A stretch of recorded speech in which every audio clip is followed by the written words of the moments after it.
What's good, YouTube? Akil here, back with another video, and today I'm going to be taking you guys to Ross with me just so you guys can see some of the stuff that's in my Ross location, because as you guys know, I'm still on a buying freeze. So basically, I'm not trying to spend any money right now because I'm trying to just stay cash heavy since I'm in the home buying process. And of course, I'll need money for the down payment, closing costs, any renovations, new furniture, just a ton of stuff that's going to be happening within the next couple of weeks. But I still wanted to just keep my ear to the streets and just still be aware of what's really out here in some of these stores and still share that information with you guys as well. So I'll go through some of the shoes, some of the clothing racks in the Ross, and I'll tell you guys some of the items that I might have picked or just why I'm not picking up certain items. Even if I was on a buying freeze, I'll tell you guys some more information as to why I'm passing on some of those stuff. So if you guys are interested in this type of video, make sure you guys hit that like button and subscribe to the channel if you haven't already. And without further ado, let's get into it.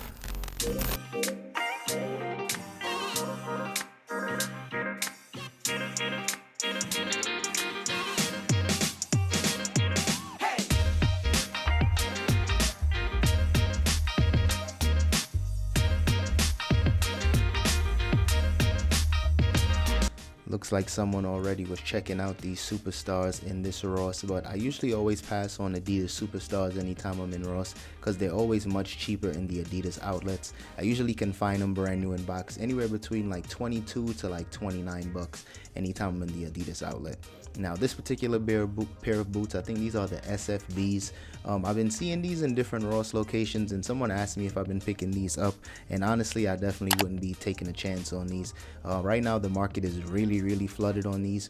I think at the time when the person asked me, it wasn't that saturated, but right now I think, as you guys can see in my Ross location, they had like 5 or 6 pairs, and for 75 bucks I just think it was a little too much money.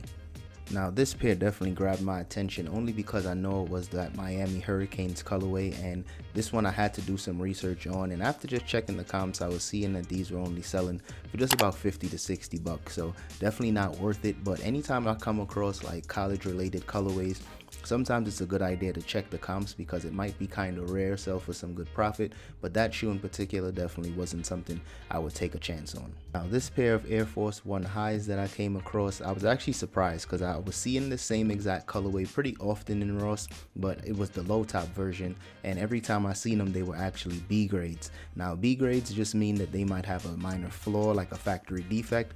Surprisingly, this one wasn't B grades at all, but for 55 bucks I don't think I would have took a chance on these, not particularly because of the size 14 in my opinion is still a good size to pick up, but a shoe like this I just don't see it moving pretty fast, especially during this time of the year. Maybe more during the summertime. Drop a comment, let me know if you guys would have picked those up. Alright y'all, so now I'm in the clothing section because as you guys can see the shoes was really dry. Now this is a good tip for those of you, especially if you go thrifting. Reverse weave Champion sweaters or hoodies, crew necks, anything like that. Reverse weave is definitely more of like the highly sought after Champion pieces. As you guys can see, it's a really high retail price tag on there. I didn't do any research or check any comps on this one, but if you guys are in thrift stores and you come across a Champion sweater that's reverse weave, definitely take a chance on that because those usually sell for some good money. Now this was something kind of random. It had like a date on here. Maybe this was some type of event that happened in Portland. Seen a couple of these in this Ross location, but drop a comment if you guys have been seeing it in your area as well. Here's an Adidas track jacket. These definitely sell pretty well during this time of the year. Not necessarily sure about this particular one, but definitely make sure anytime you guys are in Ross, always check the tags because as you guys can see, this is a size large, but it has a small on the actual tag. So you always just want to make sure that you're picking up the right size when you're in these types of stores. Next up was this MLS jersey, and I usually do pick up MLS jerseys because they sell for some decent profit, especially if they're brand new with tags. I checked the comps on this one really quickly. I seen a used one sell for about 35 bucks, and then a bunch of people had these brand new for like 25, so for that reason I passed on it. Now this was something really interesting. As soon as I picked up this jersey, it looked like a Brooklyn Nets jersey, and it looked like it was one of the more expensive higher quality jerseys, but it was a blank, and I never seen a blank jersey in Ross before, so I definitely had to do some research on this one. And just after checking the comps, a couple people had these listed. I think maybe 3 or 4 sellers had these listed for, you know, they priced it pretty high considering the fact that the retail tag was about $200, but there were no sales on that one. So for that reason, if I was, you know, interested in shopping right now, I definitely wouldn't pick that up, only because it's not enough proof for me to know that it will sell in a decent amount of time. Now this is definitely something I probably would have picked up. Only $16.99, a nice Jordan jacket. Something like this, I'm pretty sure I'll be able to flip this for maybe 50, maybe $60, depending on, you know, depending on which platform, but definitely would have been something I would have picked up. Now drop a comment if you guys have been picking up any of these Fanatics jerseys. I've been seeing a ton of them for different sports, sometimes hockey, sometimes football. These Fanatics jerseys though, they're not as high quality. They might have some stitching on there sometimes, but just from my knowledge of jerseys, they're definitely not the highest quality of jersey. So drop a comment if you guys have been picking up any of the Fanatics jerseys. Now this is another good just another good example of always having to do your research. Now I've spoke about this particular jacket on my previous live show.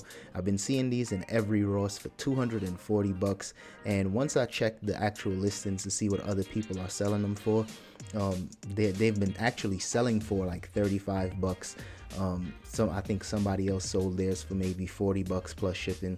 So this one was definitely one of those pieces that I would suggest to pass on, but drop a comment if you guys have been selling those jackets, if you've been picking them up, especially since the retail price was so big.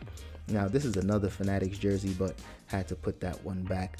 This was a very interesting hockey jersey. I usually only pick up CCM or Reebok jerseys, but this one was an Adidas hockey jersey, New York Rangers. Drop a comment if you guys would have picked that one up to flip. And here, as you can see, a ton more of those jackets. There's probably 5 or 6 of those big Super Bowl jackets that I've been seeing. And once again, another Fanatics jersey. Now here we go again with more of these blank jerseys. These are super expensive on the price tag, $200 on here. But once again, I just had to do the research because this one was clearly a Knicks jersey. I think the other one was a Brooklyn Nets jersey. But this one, 2 people have these listed, one for I think 60, another for 135, and once again, no previous sales for that one when you search by style code. Alright y'all, so we are back in the crib, and as you guys seen, we seen a ton of stuff, a lot of stuff with like really high retail tags on there, but definitely don't want to always believe the hype. You have to make sure you do research every time you make purchases to sell on whatever platform you're going to sell on. Just make sure you're checking the comparative prices. In this video, I mainly just sell on eBay, so I only check the comps on eBay, but you always want to check the different comps on all of the different marketplaces because certain items sell for more money on different platforms, as most of you guys already know. So definitely make sure you guys are always doing your research. And also, if you guys enjoyed this type of video, even though I didn't make any purchases in today's video, definitely drop a comment, hit the like button. Definitely let me know in the comment section if you guys don't mind seeing videos like this with stuff where I'm not picking up anything, because I usually always try to make like trips to Ross, trips to the thrift, any of those type of videos. I make sure I always try to pick up a little something, but at the end of the day, it is what it is. I'm not buying anything right now. So drop a comment, let me know, and I'll see you guys in the next one. Peace.